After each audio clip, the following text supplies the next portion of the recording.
Guys, what's up? Welcome back to the Blissfully Blessed podcast. And I am very excited for this episode. It has been a long time since I posted. I'm so sorry for putting you guys on the hold, but I have been busy. I have kind of had to step away due to my mental health.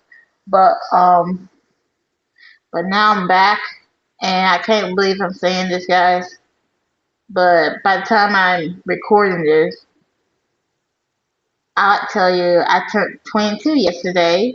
I turned 22 on Monday, and I'm still trying to process that. Like, where did the time go? It felt like I was just 16 yesterday. Writing stories, figuring out who I was, and trying to navigate life. Now I'm 22. It's crazy to me. Um,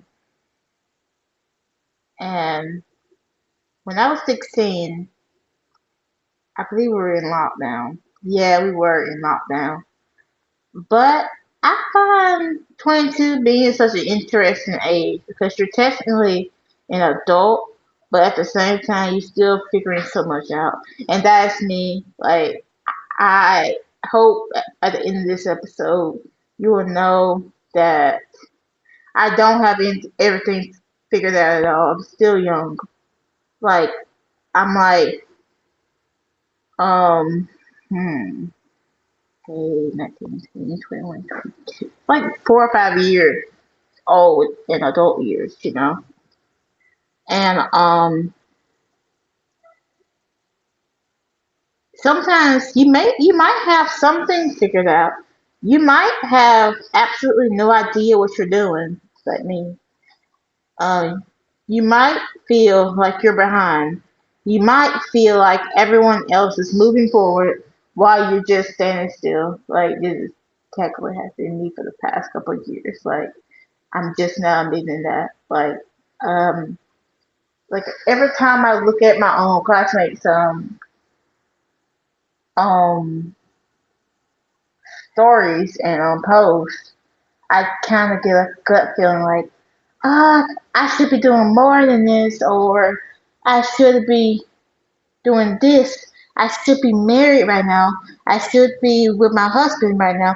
But one thing that the Lord has been teaching me is that you don't have to have your entire life figured out at 22. So, in honor of turning 22, I want to share 22 things I've learned in 22 years. Some of these are personal, some of these are spiritual, some of these are mental and emotional, and some of them I've learned the hard way. So, without further ado, let's get into it. Number one, like I said, I don't have my whole life figured out at 22.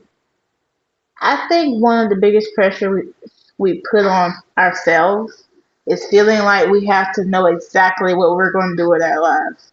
Like when I remember when I was a senior in high school, everyone was applying to colleges, and honestly, I didn't even know what to do. Everyone saying, "Oh, I want to do nursing. I want to do this and that." I mean, good for them. At least they know what they want to do in life. But I was like squirming in the corner. I'm like, I don't know what to do in life. I don't even know what God even has for me. I was just sitting over there just very confused. Like I was very confused of what I want to do with myself. Like in like at family functions, I literally people be asking me like, "So what are you doing now? Or where you gonna be in life?" I basically just like a little loading scream in my mouth. I'm like, I don't know. Sometimes I come up with a lot. I don't know, but yeah. So, but at 22, you're expected to know what career you want, where you want to live, who you want to marry, and what you're going to do with your life. And honestly, I'm learning that it's okay if I don't know it all. Excuse me. Excuse me. Dang, I'm burping. Sorry, I just drank my whole body. But I'm learning that it's okay if I don't know all of that yet. I'm still figuring things out. I'm still learning what I like. I'm still learning what I don't like. And I'm still learning what God is calling me to do. And I think that's okay. I don't have to know every detail of my future because God already does. The one already does, which is God, of course. Number two, not everyone is meant to stay in my life forever. This is the one I've definitely had to learn. Sometimes we think that because someone was so important to us, they're supposed to be in our lives forever. But that's not always the case. Some people are only meant to be in certain seasons. Some people teach us lessons. Um, some people help us grow. Some people walk with us for years. And sometimes people just leave. And it's okay. It doesn't mean the relationship wasn't meaningful. It doesn't mean the memories weren't real.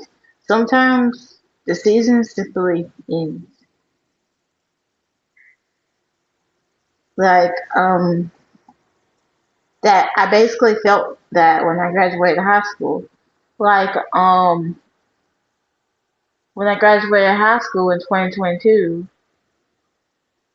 all my friends, we basically went our separate ways. Only one person I literally hear from every now and then. But the rest of them, I lost completely contact with all of them. I kind of have some of their Instagrams, but yeah, we talk every now and then. But seasons come and seasons go. They don't end your life for a season. So yeah. Number three. Oh my goodness. This is a big one. Number three. I can't force people to choose me. I can't force someone to love me. I can't force someone to stay. I can't force someone to grow. People have free will, and sometimes, as much as I might want someone to choose me, I have to accept that I have the right. They have the right to make their own choices. And honestly, I don't want to spend my life begging someone to see my value. I want people in my life who genuinely want me to be there. I want people in my life to literally encourage me whenever I feel down. I want people in my life to always encourage me no matter what. So, yeah. And I basically have had to cut off some people for that. Sometimes people just want you to change in order for those people to like you more. And I really did struggle with it a little bit. But it turned out it was harming my relationship with God, and I just didn't even know it. Like, I'm not going to even listen to the story right now, maybe for a different podcast episode. But not everyone are your friends, okay? Sometimes they just want to watch your whole world burn into pieces, into ashes. So yeah, be careful who you choose as your friends, guys. Number four, comparison will rob me of my joy.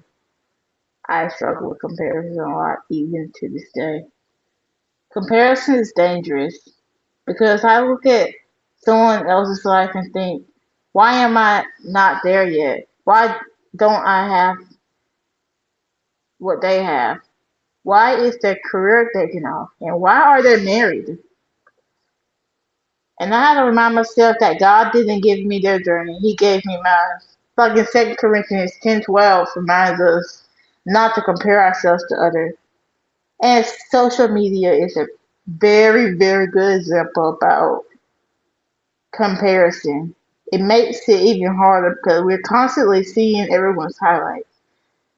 But I have to remember that I'm looking at someone else's highlight reel while I'm living my behind the scenes. My journey is my journey, and I'm learning to be grateful for it. Number five, I'm allowed to change. I am not the same person I was at 16. I am not the same person I was at 18. I'm not the same person I was at 21. And I don't want to be. I'm growing, I'm learning, I'm maturing, and sometimes growth means realizing that certain things I used to tolerate, aren't things I want in my life anymore. Sometimes growth means changing my mindset. Sometimes it means changing my habits. Sometimes it means admitting, you know what? I was wrong. I sucked. And that's okay. And I'm allowed to grow into a new version of myself. A version of myself that God is calling me to be. That the Lord is calling me to be. Number 6. My gifts are worth taking seriously. Like I have been thinking about my gifts a lot lately, and I kind of had to. I hate to do this, but I kind of had to cut off some of it, you know, for right now. But I learned that the things God has placed inside of me aren't things I should be ashamed of. Like my creativity, my writing, my podcast, ministry, etc., etc. The ideas I have, the dreams I have, and I don't want to bear those things because I'm afraid of what people will think. I want to steward the gifts God has given me, and I may not know exactly where they'll take me, but I know I want to use them for something meaningful. And ultimately, I want to use what God has given me to glorify Him only. Number 7, I need to enjoy the season I'm in. I have spent so much time thinking about the future. Like, what's next? What's next? When will this happen? Um, when will I get proposed to? Or whenever, or what, yada, yada, yada. But I'm learning to enjoy it today. I'm 22. I am not 30. I am not 40. I am not supposed to have the life of someone who's 40. I'm supposed to be 22, and there is absolutely nothing wrong with that. Nothing wrong with that. There's nothing wrong with that.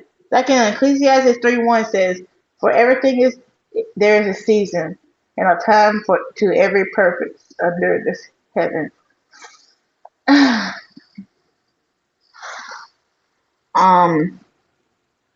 I'm not trying to preach, guys. But I'm just trying to tell you there's a time and place for everything. There's a season for everything.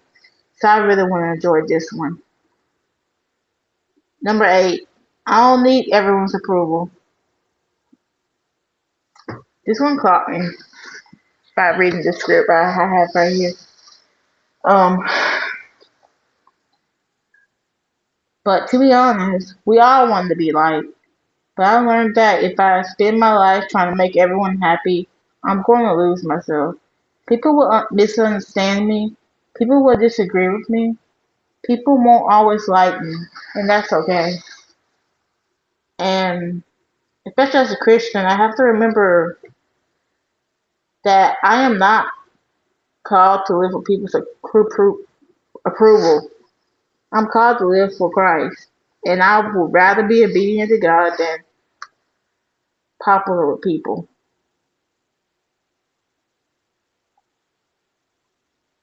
Number 9, Jesus is the only cure. He's the only one that will truly satisfy me. I mean, he would have to be the biggest lessons I've learned. People are amazing, friendships are amazing, relationships can be beautiful, success can be exciting, but none of those things can take the place of Jesus. I can love someone deeply and still recognize that they cannot fulfill me.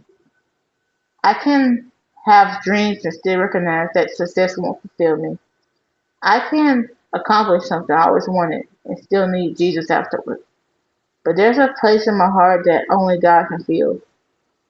Only God can fill that void, and I have learned when I look to people to give me what only Jesus can give me.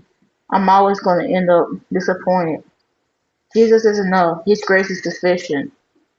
He's secure to every situation. Number 10, I have to be careful not to idolize people. Um, yes, it's a easy to put people on a pedestal. We can romanticize people and idolize people. We can think of someone is going to save us from loneliness and make someone the center of our world. But no human being is created to be our God. I mean, Exodus 23 says, "Thou shalt not have no other gods before me." And that includes people. I can love people. I can appreciate people. I can be thankful for them, but I have to make sure that the God remains first at all times. Number 11, God's timing is better than mine. This is one I'm really still learning. I'm very impatient, guys. I am very impatient. Like, I have very hyper ADHD, and I just want things to go my way sometimes. I want things when I want them. I want answers now. I want opportunities now. I want everything right now, right now. But sometimes God says wait, and waiting is hard. Sometimes, but I learned that God's not yet doesn't mean He's forgotten about me. He's still preparing, protecting, and redirecting me, and sometimes I simply have to trust Him. I don't have to understand everything God is doing to trust that He knows what He's doing. Number 12, obedience is more important than popularity, and I get my head stuck up in this. Like, I do get carried away with my followers sometimes, so don't get mad. But I do get carried away. I don't want to compromise my faith just to fit in. And I don't want to change what I believe because something is trending. And I don't want to be afraid to talk about Jesus because I'm scared someone might judge me. I'm not perfect, but I want my life to reflect what I say I believe. But at the end of the day, people may forget my name. They may forget what I've accomplished, but I want my life to point people back to Jesus. Number 3, no, number 13. I'm sorry, guys. I'm feeling so sleepy, but God, let's see this more. Number 13. God can use my testimony, even God can use my story, even in the painful parts.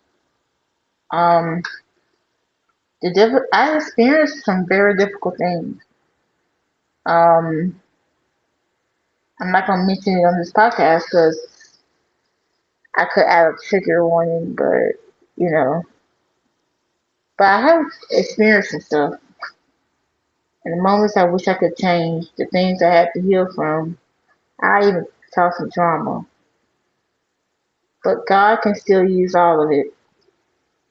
Like in Revelation 12:11, it talks about overcoming by the blood of the Lamb and the word of our testimony or story in general. And I believe all our stories matter. Not because our pain is good, but because God can bring purpose out of pain. He can take something that was meant to break us and use it to encourage someone else. Number 14. This is a tough one because I have been doing this to my bestie. Wait, wait. Um, I can't do someone else's spiritual work for them. This is something I really had to learn for real. I mean, of course, it's my job to pray and encourage and share the gospel with someone, but I can't force someone to have a relationship with God. I can't make someone pray. I can't make somebody read their Bible, and I can't make someone surrender. It's their decision. And when loving people means realizing that I am not their savior, Jesus is. Number 15, God can test me through the smallest things. Okay, this one is funny. Like, I'm gonna tell you guys such a story. Sometimes I think God is gonna teach something through this huge dramatic situation that I had experienced the other day. My computer froze, and suddenly I'm angry and like, Lord, I see what you're doing. Okay, because sometimes the small situations reveal what's actually inside of us. How do I respond when I'm inconvenienced? How do I respond when things don't go my way? How do I respond when I'm frustrated? Like Luke 16:10 says, he that is faithful in that which is least is faithful also in much. Sometimes God is working on us in the little things. Even when our computer decides to test our sanctification. 16. Being a Christian doesn't mean I'll never struggle. I had this picture painted in my brain when I first became a believer, and I thought we were supposed to have everything together. I thought we were supposed to act like Jesus himself, perfect, all knowing and stuff. I thought we were gonna be perfect, like literally. But and I did usually beat myself. I used to beat myself up every time I sin. I'm not even joking. But that's not true. We're still gonna have bad days. We're still gonna get frustrated and have moments where we're angry and confused. And we're still gonna have moments where we don't know what God's doing. So it doesn't mean that I never struggle. It just means I know where to take my struggles, which is the Lord, and I don't have to walk through life alone.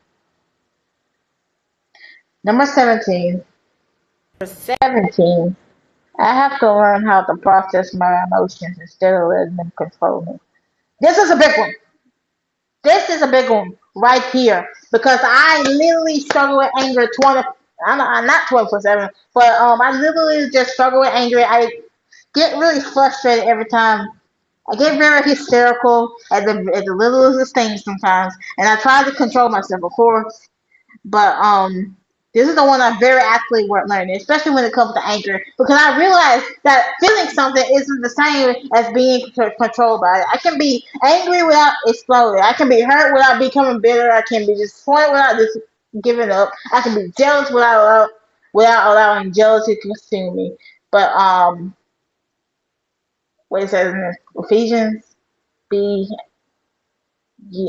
be angry and don't let sin control you. Yes, yes. I'm working on this. I ain't working on this at 17. I am working on this because literally, I didn't learn about this, especially when it comes to my anger. I'm not joking. I mean, the Lord's still working in me. Don't laugh. I mean, you can laugh. I just think this is very funny because I'm actually learning this. Like literally. I mean, I try not to. I mean, of course, I don't let my anger control me, but I mainly just when I'm angry, I basically just take it out on little things, you know. I mean, like take it out on little things. Like I just rip up, I just rip a piece of paper and I just write. I don't know. Sometimes it's just writing my journal that really helped me calm down a little bit, you know, a lot. And I recommend writing down in the journal because it really helps you to process your emotions. So of course, I'm not the angry type. Like that really be breaking everything, you know. I'm not that type. But emotions are real. But emotions are supposed to be our master. I want to learn how to bring my emotions to God instead of letting my emotions lead me. I'm so sorry, guys. I'm so sorry for talking so loud. But this is what I'm actually working on. I'm not even joking. Number 18. Healing isn't always linear. Sometimes I think I'm completely over something, and then something happens, and so I'm like, wait a minute, why am I feeling this way? And I learned that healing does not always happen in a straight line. Sometimes God heals us layer by layer, and that's okay. Just because something still hurts doesn't mean God isn't working. Just because I had a difficult day doesn't mean I lost all my progress. Healing takes time, and I'm learning to give myself grace in the process. Number 19, forgiveness doesn't mean I have to remove every boundary. What I learned about forgiveness and boundaries, they can exist together. I can forgive someone, I can pray for someone, I can love for someone, and I can still recognize that I need distance. Forgiveness doesn't mean I have to pretend nothing happened. It doesn't mean I have to put myself back into an unhealthy situation. It means I choose not to let business control my heart, and I can trust God with the rest.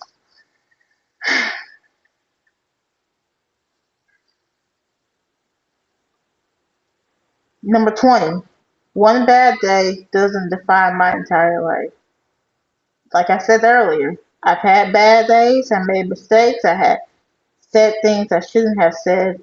And most of all, I've reacted in ways I wasn't proud of, but I've learned that one bad moment doesn't erase all the good God has done for me. One bad day doesn't mean I'm a failure. One bad mistake doesn't mean my life is over. I can repent, I can relearn, I can grow, I can get back up. Like Proverbs 24:16 says, "For just a man falls 7 times and rise up again." The goal isn't to never fall. The goal is to keep getting back up and try again. And that leads me to number 21. I need to give myself grace.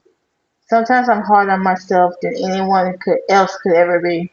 I expect myself to know everything. I expect myself to always respond perfectly and to always be spiritually strong. Like, of course, I'm basically the spiritual mother, you know, but I don't consider myself as a spiritual mother. I just consider myself to be human. I'm learning, I'm growing, I'm becoming, and I need to give myself more grace. God, God is patient with me, and I need to learn that I need to learn to have that same patience with myself. I am not finished yet. God's not done with me yet. And the last one, number 22, I don't have to be afraid who I am becoming. And this brings me to the final lesson. I'm 22, and I don't know exactly who I'm going to be at 25. I don't know who I'll be at 30. I don't know what my career will look like. I don't know where I'll live. I don't know what opportunities are coming. I don't know what relationships will be in my future. I don't know what God is going to do with my ministry. But I know that I don't have to be afraid because He is still working on me. Like, I love this verse from Philippians 1:6. Being confident very in this very thing that He has begun a good work in you will perform it until the day of Jesus Christ. God has started something within me, and He is not finished yet. So I'm not going to be afraid of becoming who God created me to be. I'm going to start. I'm going to keep growing. I'm going to keep learning. I'm going to keep healing, keep creating, keep serving, and keep pursuing Jesus. Of course, like literally. And I'm going to trust God with whatever comes next. And those are the 22 things I've learned in 22 years. Do I have everything figured out? Absolutely not. Am I still learning? Every single day. But there's one thing I know that is that I don't want to spend my next 22 years of my life trying to do everything on my own. I want Jesus. I need Jesus. I needed him at 1. I needed him at 10. I needed him at 16. I needed him at 21. And I need him now at 22 from now to for the rest of my life. When even before times I didn't really know him just yet, I still needed him. And at the end of the day, I don't want just to say I lived 22 years. I want to be able to say I spent those 22 years learning, growing, healing, and becoming more like Christ. So here's to 22. Here's to another year of life, another year of lessons, growth, and another year walking with my Savior. Thank you so much for listening to this episode on the Blissfully Blessed podcast. And remember, you are chosen, you are loved, you are calling, and your story is not over yet. You are blissfully blessed, you are fearfully and wonderfully made, and I love you guys so much. But Jesus loves you more. And I'll see you guys in the next episode. Bye for now, guys. Yeah.